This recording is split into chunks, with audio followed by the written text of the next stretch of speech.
राजभर लगातार समाजवादी पार्टी के अध्यक्ष अखिलेश यादव पर निशाना साधते हुए नजर आ रहे हैं। कभी वो मुसलमानों के विरोधी अखिलेश यादव को बता देते हैं तो कभी वो एनडीए को अंदर खाने समर्थन करने वाले अखिलेश यादव को बता देते हैं। लेकिन बहराइच के निजी कार्यक्रम में पहुंचे यहां सुहेलदेव भारतीय समाज पार्टी के राष्ट्रीय अध्यक्ष ओम प्रकाश राजभर ने एक बार फिर अखिलेश यादव को मुसलमानों के भीतर नफरत फैलाने वाला नेता तक बता दिया। इसलिए उनकी पार्टी लगातार गर्त में जा रही है, ये कहना है ओम प्रकाश राजभर का। 2024 में देश में एनडीए की प्रचंड बहुमत की सरकार बनाने का भी दावा यहां ओम प्रकाश राजभर ने किया है। मंत्री जी, जिस तरीके से लगातार जो विपक्ष है वो कह रहा है कि 2024 में हम हर हालत में विजय रथ को हम रोकेंगे बीजेपी के। क्या लगता है कि 2024 में बीजेपी कहाँ जाएगी? बीजेपी 330 प्लस सीट कर जीत करके उत्तर प्रदेश की 80 लोकसभा सीट और देश में 330 प्लस जीत करके माननीय नरेंद्र मोदी जी को प्रधानमंत्री बनाने का काम होने जा रहा है। किसी के पास आज के तारीख में वो कुवत नहीं है कि हम यूपी में हैं, यूपी की एक सीट बता दे कोई कि हम जीत जाएंगे। ये विपक्ष के लोग सिर्फ गुमराह करने की बात कर रहे हैं और अलग अलग लड़ना है। केसीआर जी आवे, चाहे ममता जी आवे, चाहे लालू जी आवे, यूपी में क्या कर सकते हैं? कितना वोट अखिलेश जी को दिला सकते हैं?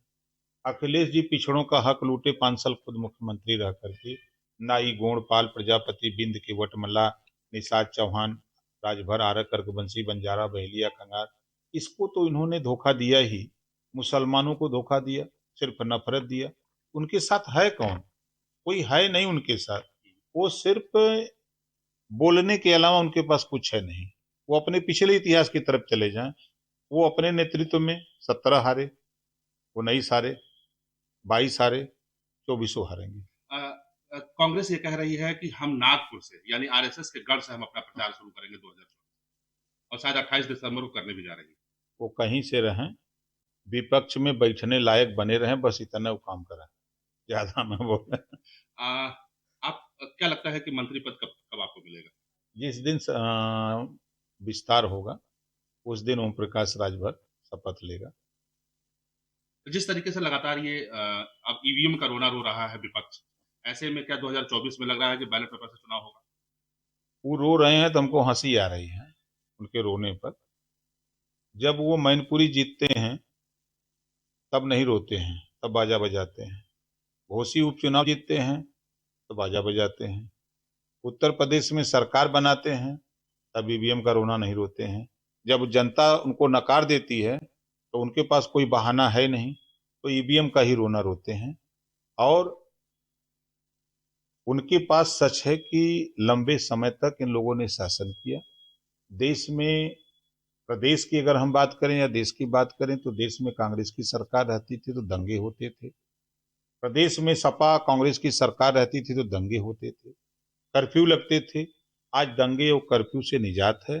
आज उत्तर प्रदेश में योगी आदित्यनाथ जी के नेतृत्व में एक भी दंगे नहीं हुए हैं। छिटपुट घटनाएं तो होती रहेंगी। तो इससे विपक्ष के लोग परेशान हैं कि दंगे नहीं होंगे तो मुसलमान हमारे साथ नहीं आएगा, तो हमारी पार्टी कैसे चलेगी। इसको लेके विपक्ष परेशान है। संसद में जो हुआ बड़ा ही शर्मनाक हुआ कि जिस तरीके से इतनी सुरक्षा का दावा करती है बीजेपी और संसद जैसे जगह में मान लीजिए कि अगर जिस तरीके से लोग घुस जाते हैं, क्या इसको किस नजर से देखते हैं? देखिए, जो चूक हुई है, हम ऐसी घटना नहीं होनी चाहिए।